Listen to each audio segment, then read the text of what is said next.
சரவண ஜோதியே நமோ நம. வாழ்க வையகம், வாழ்க வளமுடன். அனைத்து தமிழ் நெஞ்சங்களுக்கும் கனிவான வணக்கங்கள். ஜோதிட சாஸ்திரம் 27 நட்சத்திரங்களையும் 12 ராசிகளையும் நவ கிரகங்களையும் அடிப்படையாக கொண்டுதான் இயங்கி வருகின்றன. இதில் நவக்கிரகங்கள் ஒவ்வொன்றும் ஒவ்வொரு விதமான குணநலன்கள் கொண்டவை. நவ கிரகங்களில் குருவை அடுத்து 2வது சுப கிரகமாக திகழ்பவர் சுக்கிரன். தனகாரகன் குரு பகவான் பணத்தை தருகிறார் என்றால் அந்த பணத்தை சந்தோஷமான வழிகளில் செலவு செய்ய வைப்பவர் சுக்கிரன். ஒருவர் பணத்தை பற்றி கவலைப்படாமல் செலவு செய்கிறார் என்றால் அவர் சுக்கிரனின் ஆதிக்கத்தில் பிறந்தவர் என்பதை அவரின் ஜாதகத்தை பார்க்காமலே அறிந்து கொள்ளலாம். சுக்கிர பகவான் கலைகளுக்கு அதிபதி என்பதால் எழுத்து, இசை, பாடல், நடனம், நாடகம், பாட்டு, சினிமா ஆகியவற்றில் புகழ்பெற ஜாதகத்தில் சுக்கிரன் நல்ல நிலையில் இருக்க வேண்டும் என்பது அவசியம். சுக்கிர பகவான் ஜாதகத்தில் எந்த நிலையில் இருந்தாலும் ரிஷபம், துலாம், மிதுனம், கன்னி, மகரம் மற்றும் கும்பம் ஆகிய 6 ராசிக்காரர்களுக்கு துன்பத்தை விளைவிப்பதில்லை.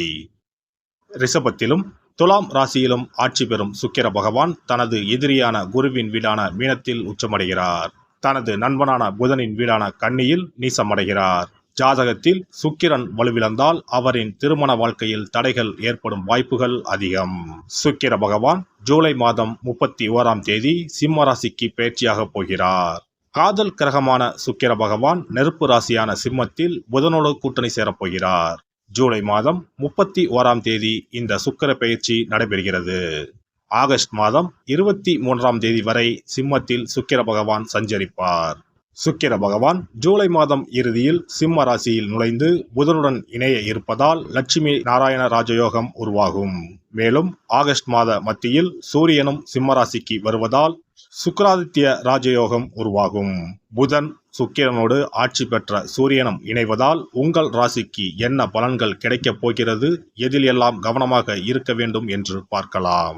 உங்கள் வாழ்வில் வளமும் நலமும் செல்வ செழிப்பும் பெற்று வாழ்வின் உயரிய நிலையை அடைய எல்லாம் வல்ல எம்பெருமானை வேண்டி விரும்பி கேட்டுக்கொள்கிறேன். விருச்சிக ராசி அன்பர்களே, உங்களுடைய ராசிக்கு 10ஆம் வீட்டில் சுக்கிர பகவான் அமர்வது கலைத்துறையில் இருப்பவர்களுக்கு நல்ல ஏற்றமான காலகட்டமாக அமையும். குறிப்பாக ஏற்கனவே குரு பகவான் 7ஆம் வீட்டில் இருந்து உங்கள் ராசியை பார்த்து கொண்டிருக்கிறார். எவ்வளவு பெரிய சிக்கல் வந்தாலும் அது குருவின் பார்வையால் மறைந்து போகிறது. ஒருவேளை ஏற்கனவே நீங்கள் சிக்கலில் இருந்தால் அது பெரிதாகாமல் குரு பகவான் பார்த்து கொண்டிருக்கிறார் என்று அர்த்தம். வரன்கள் உங்கள் வீடு தேடி வரும். பண சிக்கல்கள் சிறிது சிறிதாக விலகப் போகிறது. 7ஆம் அதிபதி 10ஆம் வீட்டில் இருப்பது குடும்பத்தில் நல்ல கலகலப்பான சூழ்நிலையை உருவாக்கும். வேலையில் சுறுசுறுப்புடன் செயல்பட போகிறீர்கள். அதன் மூலம் உயர் அதிகாரிகளின் பாராட்டுகளையும் பெறப்போகிறீர்கள். பொருளாதார வளம் மேம்படும். சிலருக்கு வீடு வாகனம் வாங்கும் யோகம் உண்டாகும். தேவையற்ற செலவுகள் ஏற்படுவதற்கும் வாய்ப்புகள் உள்ளன. குடும்பத்தில் உள்ள பெண்கள் பல வகையிலும் உங்களுக்கு ஒத்துழைப்பு தருவார்கள். விருந்து விழா என்று சென்று வருவீர்கள். உறவினர்கள் வகையில் கருத்து வேறுபாடுகள் ஏற்படலாம். எனவே ஒதுங்கி இருப்பது நல்லது. ஆனால் அவர்களால் நன்மைகளும் கிடைக்கும். கணவன் மனைவி ஒருவருக்கொருவர் விட்டு கொடுத்து போகவும், சொத்து சம்பந்தப்பட்ட பிரச்சனைகளை சுமூகமாக பேசி தீர்த்து கொள்வது நல்லது. தாய் வழி உறவுகளிடம் இருந்து எதிர்பார்த்த உதவிகள் கிடைக்கும். நீங்கள் நீண்ட காலமாக எதிர்பார்த்து காத்திருந்த நல்ல செய்தி கிடைக்கக்கூடும். வீடு கட்டவோ அல்லது விரிவுபடுத்தவோ தேவையான கடன் உதவிகள் கிடைக்கும். ஆனால் உடல் ஆரோக்கியத்தில் மட்டும் சற்று கூடுதல் கவனம் செலுத்த வேண்டும். பணியாளர்களுக்கு பணிச்சுமையும் அலைச்சலும் அதிகமாக இருக்கும். ஆனால் அதற்கேற்ற பலன் கிடைக்கும். சிலருக்கு சலுகையுடன் கூடிய இடமாற்றம் உண்டாகும். பதவி உயர்வு கிடைப்பதற்கு வாய்ப்புகள் உண்டு. அலுவலகத்தில் நீங்கள் எதிர்பார்த்து காத்திருந்த கடன் எளிதில் கிடைக்கும். தொழிலதிபர்கள் வியாபாரிகள் ஓரளவு லாபம் அடைவார்கள். விற்பனையும் லாபமும் அதிகரிக்கும். சக வியாபாரிகளால் ஏற்பட்ட தொல்லைகள் நீங்கும். பங்குதாரர்களால் பிரச்சனைகள் ஏற்பட்டாலும் பாதிப்புகள் எதுவும் இருக்காது. பணியாளர்களுக்காக செலவுகள் செய்ய வேண்டியிருக்கும். பெண்கள் மகிழ்ச்சியுடன் காணப்படுவர். சுய தொழிலில் ஈடுபடும் பெண்கள் நல்ல வளர்ச்சி காண்பர். சிலருக்கு புதிய ஆடை ஆபரணம் வாங்கும் யோகம் உண்டாகும். அலுவலகத்தில் எதிர்பார்த்த சலுகைகள் கிடைக்கும். அதிகாரிகளால் ஆதாயம் உண்டாகும். சுக்கிர பகவானின் அருளை பெற கும்பகோணம் அருகே இருக்கும் சுக்கிரனுக்கு உரிய ஸ்தலமான கஞ்சனூர் சென்று வழிபட்டால் சிறப்பான பலன்களை பெறலாம். சென்னையில் இருப்பவர்கள் மாங்காட்டில் இருக்கும் வெள்ளீஸ்வரர் கோவிலுக்கோ மயிலாப்பூரில் இருக்கும் வெள்ளீஸ்வரர் கோவிலுக்கோ சென்று வழிபட்டால் சிறப்பான பலன்களை பெறலாம். இனி சுக்கிர பகவானின் அருளை முழுமையாக பெற வெள்ளிக்கிழமையில் செய்ய வேண்டிய வழிபாடு என்ன என்பதனை பற்றி காண்போம். வெள்ளிக்கிழமை என்பது தெய்வ வழிபாட்டிற்கு உரிய நாளாகும். அதிலும் குறிப்பாக மகாலட்சுமியை வழிபடுவதற்கு சிறப்பான கிழமையாக கருதப்படுகிறது.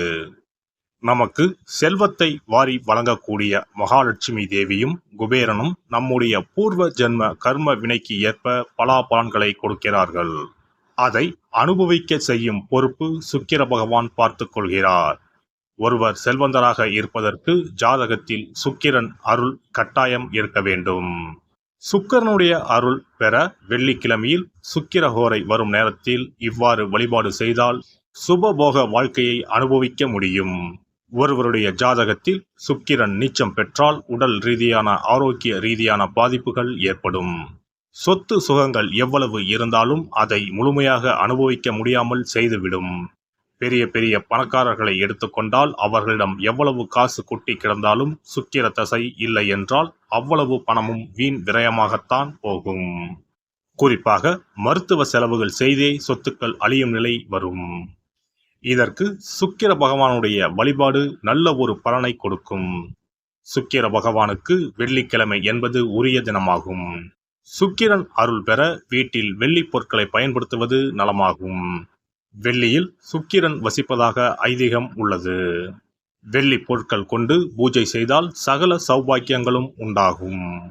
சுக்கிர வழிபாடு செய்ய நினைப்பவர்கள் காலை 6 மணி முதல் 7 மணி வரையிலான காலம் சுக்கிரஹோரை ஆகும். அதனை தவறவிட்டால் மதியம் 1 மணி முதல் 2 மணி வரை சுக்கிரஹோரை நிகழ்கின்றது. அதையும் தவறவிட்டால் இரவு 8 மணி முதல் 9 மணி வரையிலான சுக்கிரஹோரை நேரத்தில் வழிபாடுகள் செய்து பயன்பெறலாம். இவற்றில் காலை 6 மணி முதல் 7 மணி வரையிலான முதல் சுக்கிரஹோரையில் சுக்கிர வழிபாடு செய்வது சிறப்பான பலன்களை கொடுக்கும்.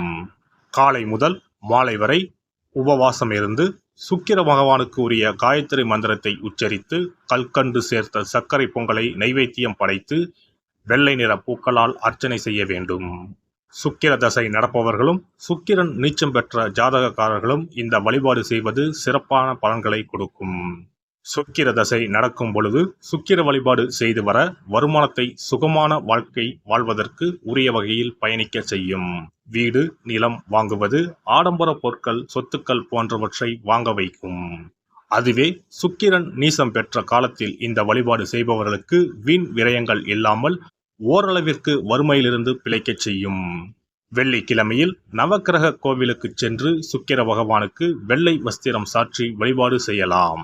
வெள்ளை நிற நைவேத்தியங்கள் தயார் செய்து கோவிலில் வரும் பக்தர்களுக்கு தானம் செய்யலாம். இவ்வாறு செய்து வர சுக்கிரனின் முழு அருளும் கிடைக்கப் பெற்று வாழ்வில் உயரிய நிலையை அடைவீர்கள். எல்லாம் வல்ல இறையருளால் நீங்களும் உங்கள் அன்பு குடும்பமும் உடல் நலம், நீலாயுள், நிறை செல்வம், உயர் புகழ், மெய்ஞானம் ஓங்கி வாழ்க வளமுடன். இந்த வீடியோ பதிவு உங்களுக்கு பிடித்திருந்தால் லைக் பண்ணுங்க, கமெண்ட் பண்ணுங்க, ஷேர் பண்ணுங்க, மறக்காம சப்ஸ்கிரைப் பண்ணுங்க, பக்கத்துல இருக்கிற பெல் பட்டனை கிளிக் பண்ணுங்க. நன்றி, வணக்கம். ஓம் நமச்சிவாய, சிவாய நம.